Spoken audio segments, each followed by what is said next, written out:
बिस्मिल्लाहिर्रहमानिर्रहीम अस्सलाम वालेकुम वरहमतुल्लाहि वबरकातुहू। डियर स्टूडेंट्स, हम लोगों ने एमएससी क्लास की मैथमेटिक्स को शुरू किया हुआ है। एमएससी में जो कम्प्लेक्स एनालिसिस का कोर्स है उसको हम लोग डिस्कस कर रहे हैं। ठीक है, तो आज की इस लेक्चर में हम लोगों ने चैप्टर नंबर 3 को शुरू करना है। ठीक है, जिसका नाम है एनालिटिक फंक्शन, रेगुलर फंक्शन भी उसको कहते हैं और होलोमॉर्फिक फंक्शन भी कहते हैं। ठीक है, चैप्टर नंबर 3 हमारा चल रहा है। ठीक है, जिसका नाम है, आप लोग ऐसे भी कह सकते हैं, एनालिटिक फंक्शन। ठीक है, एनालिटिक फंक्शन को हम लोग रेगुलर फंक्शन भी कहते हैं। ठीक है, रेगुलर फंक्शन भी कहते हैं। इसके अलावा हम लोग इसको होलोमॉर्फिक फंक्शन भी कहते हैं, होलोमॉर्फिक फंक्शन। ठीक है, holomorphic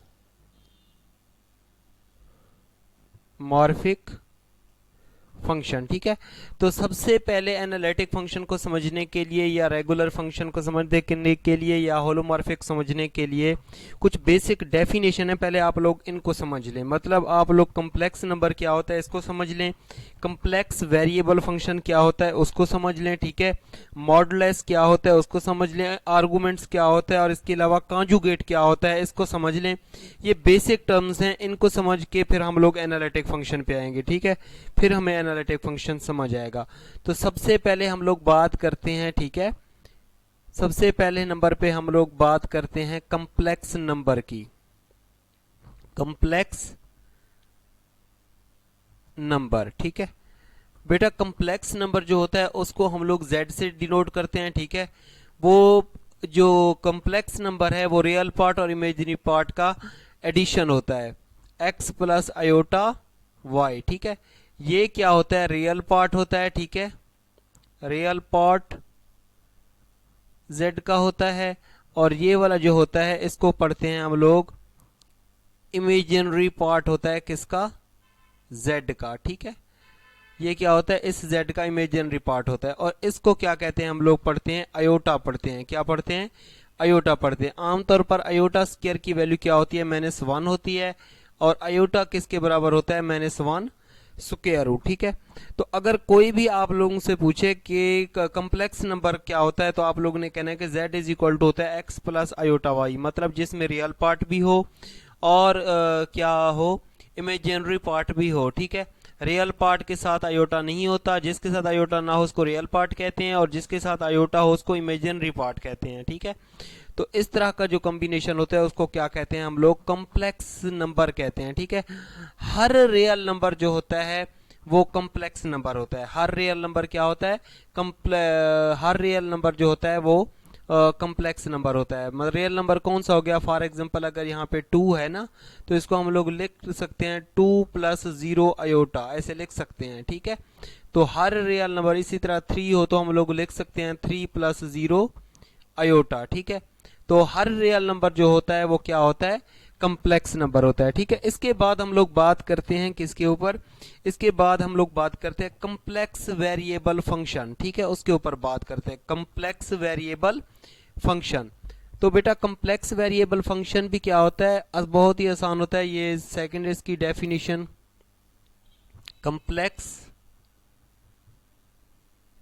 variable function. Complex variable function को बेटा आमतौर पर हम लोग क्या करते हैं, w से ज़हर करते हैं या f ऑफ z से ज़हर करते हैं, या f ऑफ z से ज़हर करते हैं। ठीक है, w से ज़हर करते हैं या f ऑफ z, मतलब जो कम्प्लेक्स नंबर होता है वो यहाँ पे एज ए वेरिएबल इस्तेमाल होगा। इसमें क्या होता है, real part u plus iota v। ठीक है, u प्लस आयोटा v, ये जो होगा हमारे पास, ये u जो फंक्शन होगा ये एक्स वाई का फंक्शन होगा और v भी क्या होगा हमारे पास, ये भी क्या होगा, एक्स वाई का फंक्शन होगा। ठीक है, या इसको हम लोग ऐसे भी ज़हर करते हैं, इस फंक्शन को हम लोग कम्प्लेक्स वेरिएबल फंक्शन को फाई प्लस आयोटा साई ऐसे भी ज़हर करते हैं। ठीक है, तो ये जो फाई है ये भी एक्स वाई का फंक्शन होगा और ये जो साई है ये भी क्या होगा, एक्स वाई का फंक्शन होगा। ठीक है, u plus iota v, w बराबर f of z is equal to u plus iota v। ठीक है, ये क्या होता है, कम्प्लेक्स वेरिएबल फंक्शन होता है जिसमें रियल पार्ट भी होता है और इमेजिनरी पार्ट भी होता है, ठीक है। इसमें से रियल पार्ट क्या होगा, कम्प्लेक्स वेरिएबल फंक्शन में रियल पार्ट क्या है, रियल पार्ट है यहाँ पे u है, ठीक है। और इमेजिनरी पार्ट क्या है बेटा, इमेजिनरी पार्ट जो है इसमें v है, ठीक है। इमेजिनरी पार्ट क्या है, v है। हम लोग आगे क्वेश्चन सॉल्व करेंगे, हमारे पास कम्प्लेक्स वेरिएबल फंक्शन गिवन होगा, ठीक है। उसमें से हम लोग रियल पार्ट और इमेजिनरी पार्ट निकालेंगे। तो रियल पार्ट का मतलब u निकालेंगे, इमेजिनरी पार्ट का मतलब v निकालेंगे, ठीक है। और जहां पे भी z होगा, जब भी हमारे पास f ऑफ z या w गिवन हो, तो z की जगह पे आप लोग क्या पुट करेंगे, x प्लस अयोटा y, ये पुट करना है, ठीक है। ये पुट करेंगे तो हमारे पास रियल पार्ट और इमेजिनरी पार्ट आ जाएंगे, ठीक है। तो इसके अलावा हम लोग बात करते हैं कि जब भी हमारे पास कम्प्लेक्स नंबर गिवन हो, ठीक है, तो उसका हम लोग मॉडुलस कैसे फाइंड आउट करते हैं, अब इसके ऊपर बात करते हैं, ठीक है। थर्ड नंबर पे बात करते हैं मॉडुलस ऑफ कम्प्लेक्स नंबर्स, ठीक है, मॉडुलस ऑफ कम्प्लेक्स नंबर्स। तो बेटा सबसे पहले तो आप लोगों को पता होना चाहिए कम्प्लेक्स नंबर क्या होता है, ठीक है। कम्प्लेक्स नंबर बेटा होता है is equal to z is equal to X plus iota y होता है, ठीक है। इसका अगर हम लोग ने फाइंड आउट करना हो modulus, for modulus find out करना हो तो हम लोग क्या करते हैं, इसका मॉड ले लेते हैं। मॉड क्या होता है इसका, रियल पार्ट का स्क्वायर, ठीक है, रियल पार्ट का स्क्वायर प्लस इमेजिनरी पार्ट का स्क्वायर, ठीक है। इसमें से रियल पार्ट क्या है, r है, और इमेजिनरी पार्ट क्या है, इसमें से रियल पार्ट को r से मैंने ज़ाहिर किया, इमेजिनरी पार्ट को y से ज़ाहिर किया। तो इसका मतलब इसका फार्मूला होगा x का स्क्वायर प्लस y का स्क्वायर, ठीक है। तो इस तरीके से हम लोग क्या फाइंड आउट करते हैं, मॉडुलस ऑफ कम्प्लेक्स नंबर, ठीक है। इसके बाद अब हम लोग बात करते हैं आर्गुमेंट ऑफ कम्प्लेक्स नंबर, ठीक है। अब हम लोग इसके ऊपर बात करते हैं आर्गुमेंट ऑफ कम्प्लेक्स नंबर के कोई भी हमारे पास कम्प्लेक्स नंबर गिवन हो, ठीक है, कम्प्लेक्स नंबर गिवन हो तो उसका हम लोग आर्गुमेंट कैसे निकालेंगे। आर्गुमेंट का मतलब बेटा ये होता है थीटा, ठीक है। आर्गुमेंट का मतलब क्या होता है, थीटा होता है, ठीक है। उसका फार्मूला इज इक्वल टू होता है टेन इनवर्स, ठीक है, इमेजिनरी पार्ट ऑफ z को डिवाइड कर देते हैं, ठीक है, रियल पार्ट ऑफ z पे, रियल पार्ट ऑफ z के ऊपर डिवाइड कर दें तो वो हमारे पास आर्गुमेंट आ जाता है। तो थीटा इज इक्वल टू हमारे पास आ जाएगा टेन इनवर्स, ठीक है। यहाँ पे इमेजिनरी पार्ट इस z का क्या है, y है, ठीक है, और रियल पार्ट क्या है, x है। तो थीटा इज इक्वल टू होगा tan inverse y over x, ठीक है। तो इस तरीके से हम लोग आर्गुमेंट निकालेंगे। अब हम लोग बात करते हैं कि किसी भी कम्प्लेक्स नंबर का कॉन्जुगेट कैसे निकालते हैं, ठीक है। Conjugate of complex number, conjugate of complex number, ठीक है। ये हमारे पास कम्प्लेक्स नंबर है बेटा x प्लस अयोटा y, इसका फाइंड आउट करना हो कॉन्जुगेट। कॉन्जुगेट का मतलब ऊपर बार लगा लो, ठीक है। तो ये आ जाएगा x प्लस अयोटा y, ठीक है। इस कॉन्जुगेट को खत्म करना हो तो हम पुट कर देते हैं अयोटा की जगह पे माइनस अयोटा, तो ये आ जाएगा हमारे पास x माइनस अयोटा y, ठीक है। तो इस तरीके से हम लोग क्या फाइंड आउट करते हैं, कॉन्जुगेट फाइंड आउट करते हैं, ठीक है। उसके बाद हम लोग बात करते हैं कि हमारे पास को जब भी कम्प्लेक्स वेरिएबल फंक्शन गिवन हो तो उसके रियल पार्ट और इमेजिनरी पार्ट कैसे निकालते हैं, ठीक है। तो किसके ऊपर बात कर रहे हैं बेटा हम लोग के रियल एंड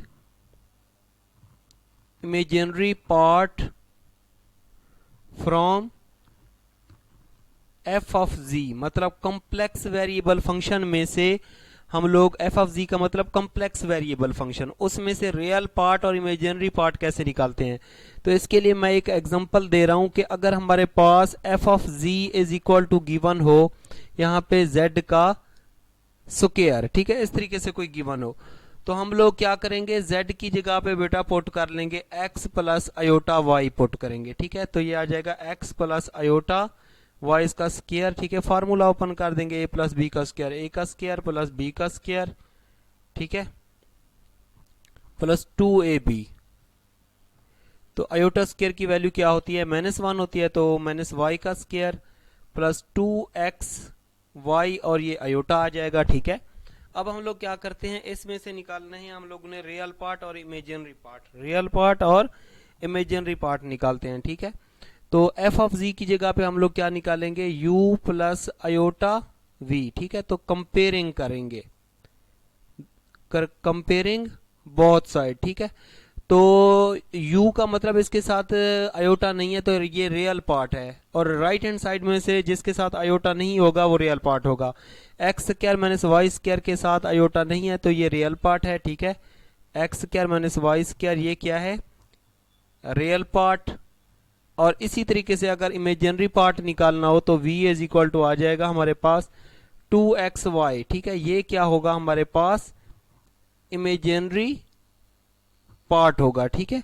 तो इस तरीके से हम लोग निकालेंगे real part and imaginary part, ठीक है। अब हम लोग बात करते हैं कि एनालिटिक फंक्शन क्या होता है या रेगुलर फंक्शन क्या होता है, ठीक है।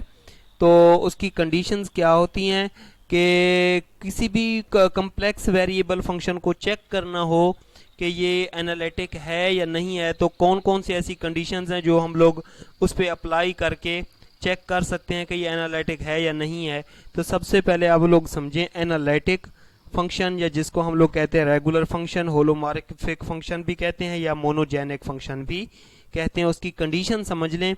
अगर ये कंडीशन समझ आ गई तो ऐसे समझ लें आप लोगों को किसी भी फंक्शन को एनालिटिक चेक करना हो तो आप लोग आसानी से चेक कर पाएंगे, ठीक है।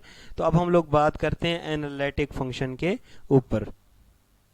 तो बेटा जो एनालिटिक फंक्शन होता है उसको हम लोग क्या कहते हैं, रेगुलर फंक्शन भी कहते हैं, होलोमॉर्फिक फंक्शन भी कहते हैं, मोनोजेनिक फंक्शन भी कहते हैं, ठीक है। इसको क्या कहते हैं, एनालिटिक भी कहते हैं, ठीक है, एनालिटिक फंक्शन भी कहते हैं।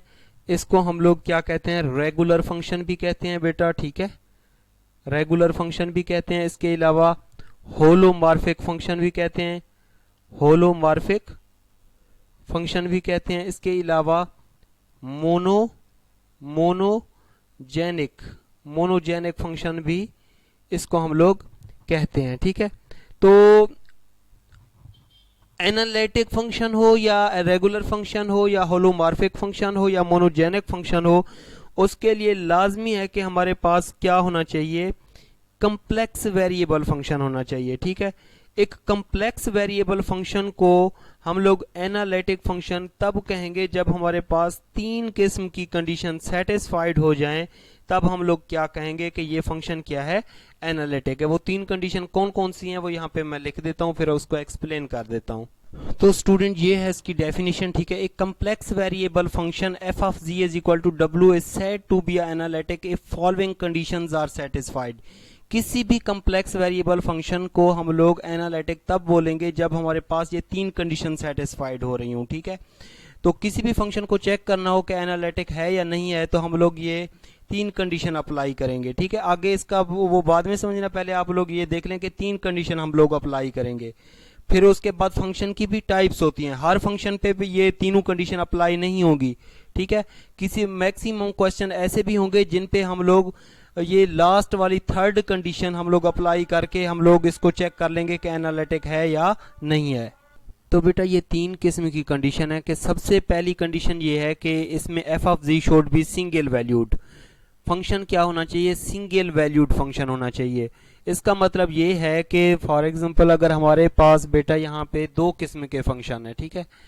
देखें हमारे पास यहाँ पे F of G is equal to, एक तो फंक्शन है हमारे पास जेड का स्क्वायर, दूसरा हमारे पास कोई फंक्शन है, ठीक है, यहाँ पे हमारे पास दिया हुआ है F of G is equal to Z square root में दिया हुआ है, ठीक है। अगर जेड इज इक्वल टू हम लोग 4 ले लें तो ये आ जाएगा F of 4 is equal to 4 का स्क्वायर मतलब 16 आ जाएगा, ठीक है, एक वैल्यू आ जाएगी।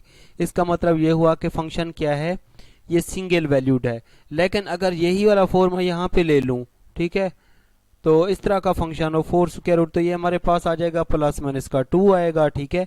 तो ये जो है फंक्शन सिंगल वैल्यूड नहीं है, अलबत्ता कोई एक वैल्यू आ जाए तो उसको हम लोग कहते हैं कि ये फंक्शन क्या होना चाहिए, ये सिंगल वैल्यूड फंक्शन है, ठीक है। दूसरी कंडीशन ये है कि F of G should be unique derivative, उस पर डेरिवेटिव एग्जिस्ट करना चाहिए, ठीक है। थर्ड कंडीशन क्या है कि F F G satisfy C R equation. C R equation क्या होती है, इसको क्या कहते हैं हम लोग, काशी रिमेन्स इक्वेशन कहते हैं, ठीक है। काशी रिमेन्स इक्वेशन क्या होती है कि जब भी हमारे पास कोई कम्प्लेक्स वेरिएबल फंक्शन गिवन होगा, उसमें से रियल पार्ट और इमेजिनरी पार्ट हम लोग निकालेंगे। मतलब हम लोग क्या निकालेंगे, यू का रिजल्ट भी निकालेंगे, ठीक है, यू का रिजल्ट भी निकालेंगे, ठीक है, और इसके अलावा किसका निकालेंगे, v का रिजल्ट भी निकालेंगे, ठीक है। यू क्या होगा, रियल पार्ट होगा, ठीक है, ये रियल पार्ट होगा, और ये क्या होगा, इमेजिनरी पार्ट होगा, ठीक है, कम्प्लेक्स वेरिएबल फंक्शन का, ये मैं पहले समझा चुका हूं। तो उसके बाद हम लोग उस पे अप्लाई करेंगे हम लोग सी आर इक्वेशन, ठीक है। सी आर इक्वेशन दो टाइप्स की होती हैं, ठीक है, एक तो टाइप इसकी 1 होती है, ठीक है, एक दूसरी टाइप इसकी 2 होती है, ठीक है। पहली टाइप को हम लोग कहते हैं कार्टिशियन फॉर्म या रेक्टेंगुलर फॉर्म, कार्टिशियन फॉर्म, ठीक है, या इसको हम लोग कहते हैं रेक्टेंगुलर फॉर्म, ठीक है, कार्टिशियन फॉर्म या रेक्टेंगुलर फॉर्म। सेकेंड टाइप्स को हम लोग क्या कहते हैं, पोलर फॉर्म, ठीक है। कार्टिशियन फॉर्म के लिए इसके फार्मूले अलग हैं, पोलर फॉर्म के लिए इसके फार्मूले अलग हैं, ठीक है।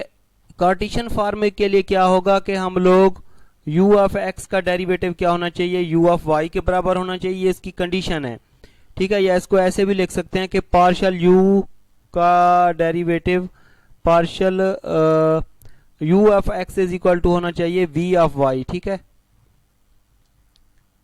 u of x is equal to होना चाहिए v ऑफ y, मतलब u का x के लिहाज से पार्शियल डेरिवेटिव और v का y के लिहाज से पार्शियल डेरिवेटिव, ये क्या होना चाहिए, आपस में बराबर होना चाहिए, ठीक है। ये इसकी पहली कंडीशन हो गई, ठीक है। दूसरी कंडीशन इसकी क्या है कि हमारे पास जो u है उसका y के लिहाज से पार्शियल डेरिवेटिव, ठीक है, और जो v है उसका x के लिहाज से पार्शियल डेरिवेटिव, और यहाँ पे नेगेटिव साइन, ठीक है। मतलब ये भी क्या होना चाहिए, आपस में बराबर होना चाहिए, मतलब ये u of y is equal to आना चाहिए माइनस v ऑफ x के। तो इस तरह के अगर कंडीशन सेटिस्फाइड हो जाती हैं, पार्शियल डेरिवेटिव सेटिस्फाइड हो जाते हैं, रिजल्ट आपस में ये दोनों बराबर आ जाते हैं, ये और ये, तो हम कहते हैं कि इस पे काशी रीमैन्स इक्वेशन क्या हो रही है, सेटिस्फाइड हो रही है। तो तब हमारे पास जो फंक्शन होगा वो क्या होगा, एनालिटिक फंक्शन होगा, ठीक है। तो थर्ड कंडीशन जो है वो किसी भी कम्प्लेक्स वेरिएबल फंक्शन पे कब अप्लाई करते हैं, ये मैं आगे आप लोगों को बताता हूँ। पोलर फॉर्म के लिए जो इसके फार्मूले होते हैं, ठीक है, पोलर फॉर्म के लिए जो फार्मूले होते हैं इसके, वो भी आप लोग नोट कर लें, ठीक है। पोलर फॉर्म क्या होती है, जो बेटा के जिसमें हमारे पास ऐसी इक्वेशन जिसमें r और थीटा शामिल हो जाए, उसको हम लोग पोलर फॉर्म कहते हैं। तो उसके लिए फार्मूला होता है partial u over partial r is equal to होना चाहिए हमारे पास 1 over r partial v over partial theta, ठीक है, partial v over partial theta. And दूसरा फार्मूला क्या है हमारे पास कि partial v over partial r का रिजल्ट बराबर होना चाहिए हमारे पास -1 ओवर r, ठीक है, partial u over partial theta, ठीक है। ये वाली कार्टिशियन फॉर्म या रेक्टेंगुलर फॉर्म काशी रीमैन्स इक्वेशन ये कब किन फंक्शन पे अप्लाई करेंगे, जब भी किसी फंक्शन को चेक करना हो कि ये एनालिटिक है या नहीं है, तो ये वाले रिजल्ट कब इस्तेमाल करेंगे, ये वाले कब इस्तेमाल करेंगे, ये आप लोग समझ लें। बेटा जब भी हमारे पास कोई complex variable function f of z given हो, ठीक है, f ऑफ z क्या हो, गिवन हो, ठीक है, और उसको चेक करना हो कि ये एनालिटिक है या नहीं है, तब हम लोग क्या करेंगे, जब हमारे पास कोई जो complex variable function polynomial given हो, रेशनल फॉर्म में गिवन हो, trigonometric function T F N, मतलब ट्रिग्नोमेट्रिक फंक्शन गिवन हो या एक्सपोनेंशियल फंक्शन गिवन हो प्लस ट्रिग्नोमेट्रिक फंक्शन गिवन हो और उसको चेक करना हो कि ये एनालिटिक है या नहीं है, तो तब हम लोग काशी रीमेन्स इक्वेशन अप्लाई करेंगे। ठीक है, का पोलिनोमियल फंक्शन क्या होता है ये मैं आप लोगों को लाइट सा बता देता हूँ कि जब इस तरह का फंक्शन गिवन हो x square minus 2x plus 7, ठीक है, या ऐसे भी हमारे पास गिवन हो, ठीक है, x की पावर 10 प्लस माइनस 7x की पावर 5 माइनस 7x की पावर 5 प्लस 20x, ठीक है, इस तरह के पोलिनोमियल फंक्शन गिवन हो तो और उसको चेक करना हो कि ये एनालिटिक है या नहीं है, तो हम लोग ये कार्टेशियन फॉर्म वाली सी आर इक्वेशन अप्लाई करके चेक कर लेंगे।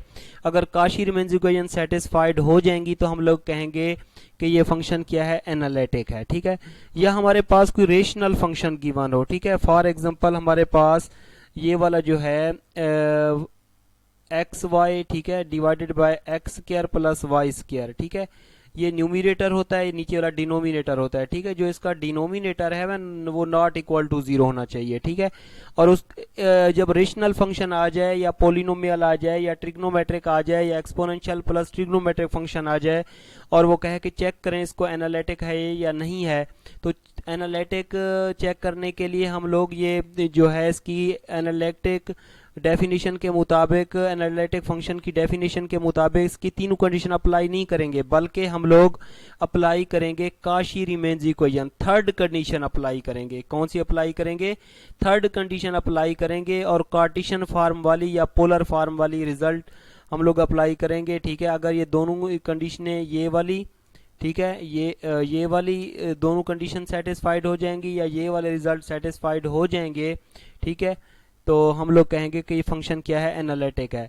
तो मतलब ये कि जब पोलिनोमियल फंक्शन हो गिवन हो, रेशनल फंक्शन, ट्रिग्नोमेट्रिक, एक्सपोनेंशियल या ट्रिग्नोमेट्रिक फंक्शन गिवन हो और वो कहे कि चेक करें एनालिटिक है या नहीं है, तो हम लोग Kashi Riemann's equation polar form वाली और दूसरा कौन सी है, कार्टेशियन फॉर्म वाली अप्लाई करेंगे। अगर कार्टेशियन फॉर्म वाली काशी रीमेन्स इक्वेशन या पोलर फॉर्म वाली काशी रीमेन्स इक्वेशन सेटिस्फाइड हो जाएंगी तो हम कहेंगे कि फंक्शन क्या है, एनालिटिक है। ठीक है, ट्रिग्नोमेट्रिक फंक्शन क्या होते हैं? जिसमें साइन कॉज या टेन आ जाए, साइन कॉज या टेन आ जाए। ठीक है, sine cos tan, cosecant, secant, cot, इस तरह के फंक्शन को क्या कहते हैं? ट्रिग्नोमेट्रिक फंक्शन कहते हैं।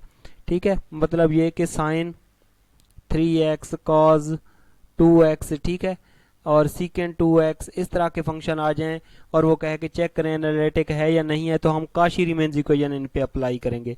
ट्रिग्नोमेट्रिक एक्सपोनेंशियल फंक्शन या ट्रिग्नोमेट्रिक एक्सपोनेंशियल फंक्शन क्या होता है? जिसमें इस तरह का फंक्शन आ जाए, e की पावर 2x या e की power 2x sin 2x, exponential function plus trigonometric function, इस तरह के फंक्शन आ जाएं और वो कहे कि आप लोग चेक करें कि एनालिटिक है या नहीं है, तो हम लोग क्या अप्लाई करेंगे?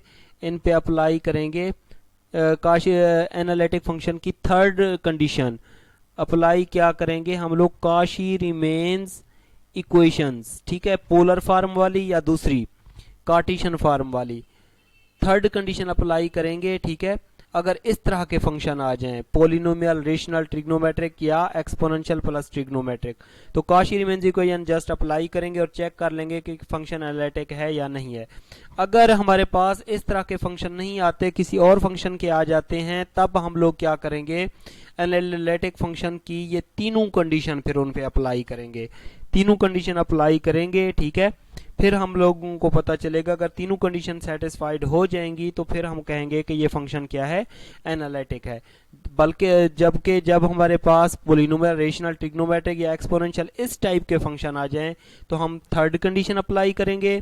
जब इस तरह के फंक्शन ना हो, किसी और टाइप के हों, तो फिर हम लोग ये तीनों कंडीशन अप्लाई करेंगे कि फंक्शन क्या होना चाहिए, सिंगल वैल्यूड भी होना चाहिए, उस पर डेरिवेटिव एग्जिस्ट भी करना चाहिए, और इसके अलावा काशी रीमेन्स इक्वेशन भी क्या करनी चाहिए, सेटिस्फाइड होनी चाहिए।